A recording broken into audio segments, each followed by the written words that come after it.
Ibnu Jarir At-Tabari, iaitulah seorang ulama tafsir yang terkenal yang mengarang tafsir At-Tabari, telah menakalkan pendapat sahabat radhiyallahu anhum berhubung dengan ayat yang tersebut di atas, khususnya di dalam perkara berimannya ahli kitab sebelum wafatnya Isa alaihissalam. Beliau menegaskan pendapat yang paling sahih ialah bahawa tidak ketinggalan seorang pun di kalangan ahli kitab setelah turunnya Nabi Isa alaihissalam, malaikat semuanya beriman kepadanya sebelum daripada wafatnya. Ibnu Jarir At-Tabari membuat kesimpulan bahawa orang-orang Kristian semuanya akan masuk Islam sebelum wafatnya Isa alaihissalam setelah turun ke bumi.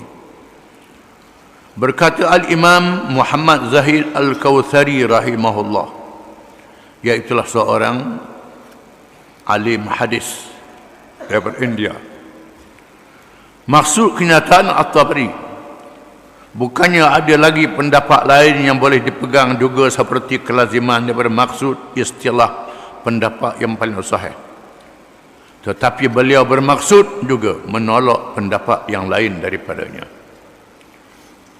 di mana Syekh Muhammad Zaid Al-Kawthari rahimahullah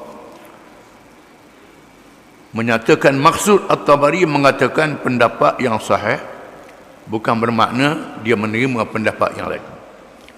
Maknanya menolak pendapat-pendapat yang lain yang mengatakan Isa dimatikan, menolak pendapat-pendapat itu. Berkata Imam Imaduddin Ibnu Katsir di dalam tafsirnya, sesungguhnya maksud daripada ayat-ayat yang tersebut ialah memutuskan terbatalnya apa yang didakwa oleh Yahudi bahawa mereka telah membunuh Nabi Isa alaihissalam dan menyalibnya, dan kalangan jahil di kalangan orang-orang Nasrani pula menyerah dengan pendapat itu. Lalu Allah Subhanahu wa taala memberitahu bahawa yang sebenarnya bukan begitu, tetapi mereka telah dikelirukan dengan seorang yang diserupakan dengan rupa Nabi Isa alaihissalam, dan mereka membunuh orang yang diserupakan itu dalam keadaan mereka tidak menyedarinya.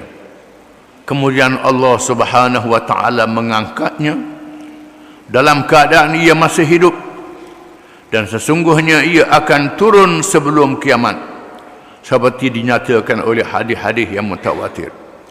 Lalu ia membunuh Al-Masihud Dajjal yang menyesatkan, menghancurkan salib, membunuh babi, menghapuskan jizyah, yakni tidak menerima lagi dari orang-orang yang bukan Islam, sama ada memilih Islam atau pedang, di mana ayat ini menyatakan akan beriman kepadanya oleh semua ahli kitab dan tidak ada seorang pun yang menyalahinya.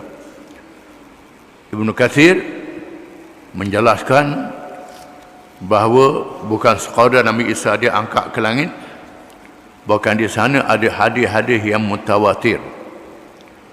Mutawatir makna yang diriwayatkan oleh ramai kalangan para sahabat, bukan seorang, yang tidak boleh diengkarkan benarnya. Mengengkarkan hadis mutawatir, kalau tahu hadis itu mutawatir, menyebabkan seseorang itu rosak imannya, punah imannya, keluar daripada Islam kalau dia tahu hadis mutawatir. Hadis mutawatir, hadis yang diriwayatkan oleh beberapa orang sahabat, menyatakan bahawa Nabi Isa akan turun ke bumi di akhir zaman, membunuh Dajjal dan menghapuskan salib yang dibanggakan oleh orang Kristian, membunuh babi yang dihalalkan oleh orang Kristian, padahal Allah mengharamkan lagi babi, termasuk syariat Injil dan Taurat yang dibawa oleh Nabi Isa alaihissalam. Orang Kristian hari ini sudah menyeleweng daripada ajaran Nabi Isa.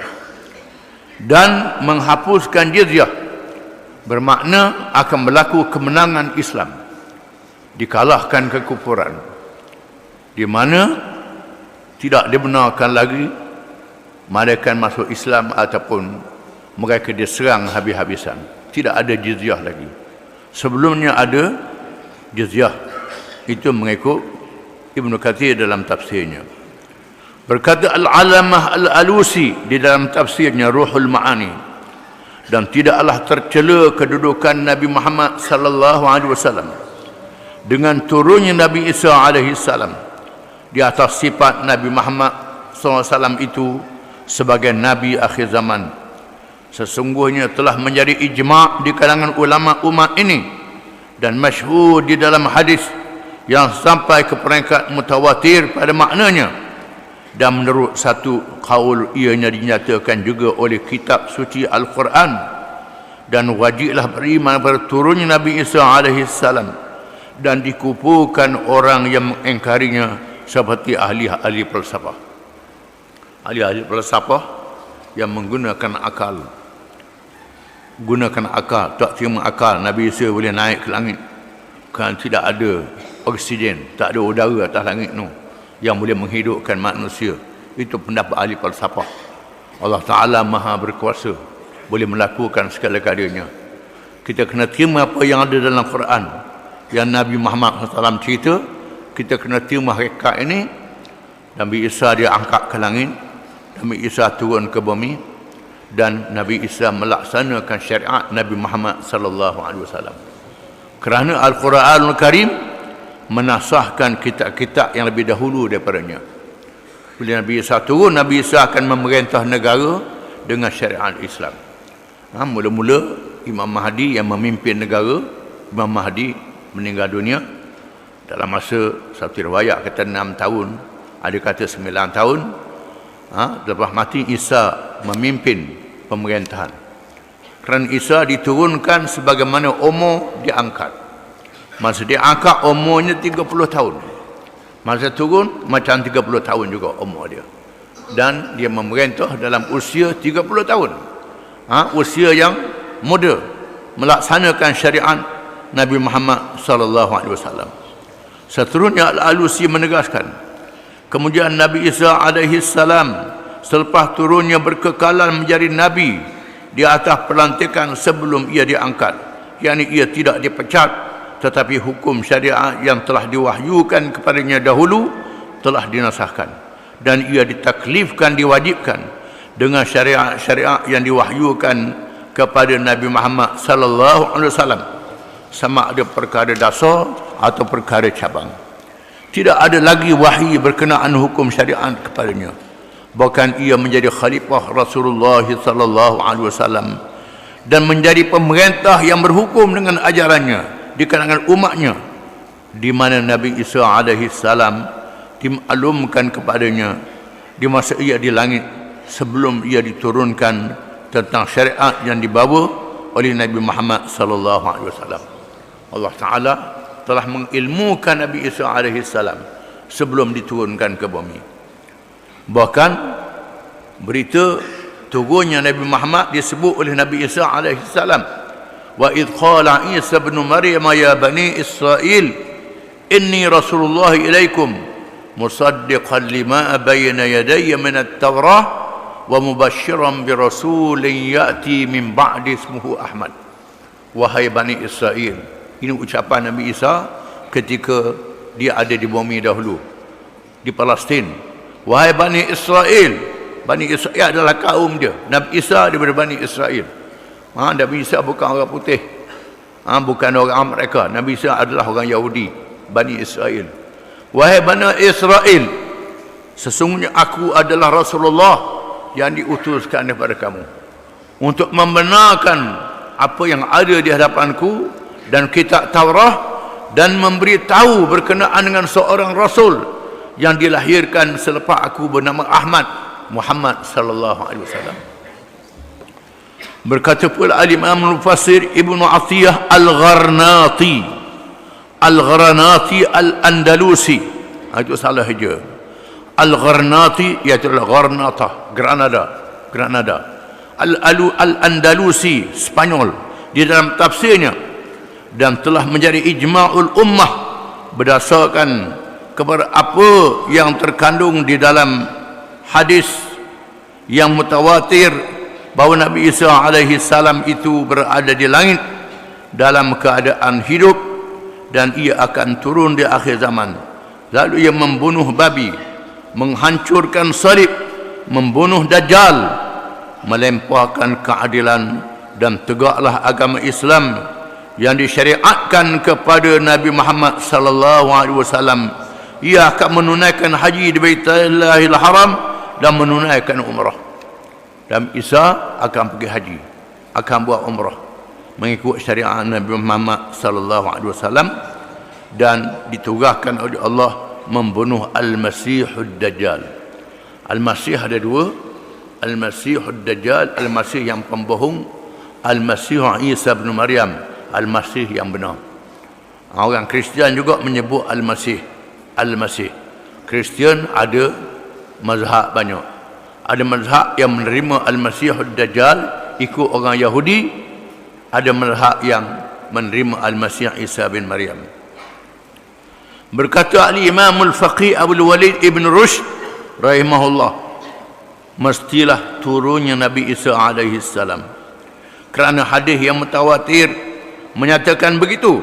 Tersebut di dalam kitab Al-Atabiyah bahawa Abu Hurairah radhiyallahu anhu menemui seorang pemuda, lalu ia berkata kepadanya, wahai anakku, mudah-mudahan kamu sempat bertemu dengan Nabi Isa alaihi salam, sampaikan kepadanya salam dariku untuk meyakinkan bahawa Isa alaihi salam akan turun ke dunia. Bahkan Ibn Rushd, iaitulah seorang ulama fiqh dari Andalus, Spanyol, kitab dia Bidayatul Mujtahid, Bidayatul Mujtahid wa Nihayatul Muqtasid, kitab karangan dia yang terkenal dalam ilmu fiqh. Ibn Rushd mengatakan bahawa Nabi Isa turun mengikut riwayat yang mutawatir dan mengesahkan bagaimana Abu Hurairah radhiyallahu an untuk meyakinkan seorang pemuda yang mengaji dengan dia, kalau mu sepak dengan Nabi Isa, sampaikan salam aku kepada dia. Berkata Al-Allamah As-Safarini Al-Hambali rahimahullah, telah menjadi ijma' al-ummah berhubung dengan turunnya Nabi Isa alaihi salam, dan tidaklah mengingkarinya oleh seorang pun di kalangan ahli syariat, dan sesungguhnya orang-orang yang mengingkarinya ialah di kalangan ahli falsafah dan orang yang tidak percayakan Tuhan yang tidak boleh dikira pendapat mereka. Sesungguhnya telah menjadi ijma' ia akan turun berhukum dengan syariat Nabi Muhammad sallallahu alaihi wasallam, dan tidaklah turun padanya syariat yang berasingan ketika turunnya dari langit, sekalipun kitabain tetap ada dan ia masih bersifat dengannya. Walaupun kitab Taurah dan Injil masih ada, tak dipakai lagi. Wajib beriman berdua kitab itu, wajib kena pakai Al-Quranul Karim yang diturunkan kepada Nabi Muhammad sallallahu alaihi wasallam, kerana kitab Quran menasahkan kitab yang dahulu daripadanya. Berkata Allamah Asy-Syaukani Al-Yamani Asy-Syaukani dengan simsa, ada titip 3. Al-Allamah Asy-Syaukani, sesungguhnya hadis yang menyatakan zahirnya Imam Mahdi adalah hadis mutawatir. Begitu juga hadis yang menyatakan munculnya Dajjal, hadis mutawatir, dan turunnya Nabi Isa alaihi salam. Begitu juga pendapat Asy-Syarif Sayyidi Muhammad bin Ja'far Al-Kattani dan Syekh Muhammad Zahid Al-Kawthari rahimahumullah, menjadi suatu perkara yang mendukacitakan, kerana ada di kalangan ulama tanpa tahqiq, tanpa membuat kajian yang mendalam. Kita maaf pada ulama ini, kerana zaman dulu kita payah, bukan macam zaman sekarang. Zaman sekarang kitabnya mudah, kata-kata dicetak balik kitab itu. Zaman dulu pakai hafalan saja, pakai hafal, tak banyak. Satu negeri satu kitab, satu negeri satu kitab. Sekarang ni banyak kitab dicetak sampai beribu.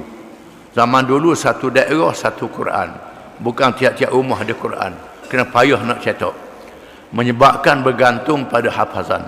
Jadi setengah-setengah ulama ni dia mengikut hafal dia, kan dia tidak baca kitab-kitab di tempat yang lain. Ini jadi masalah.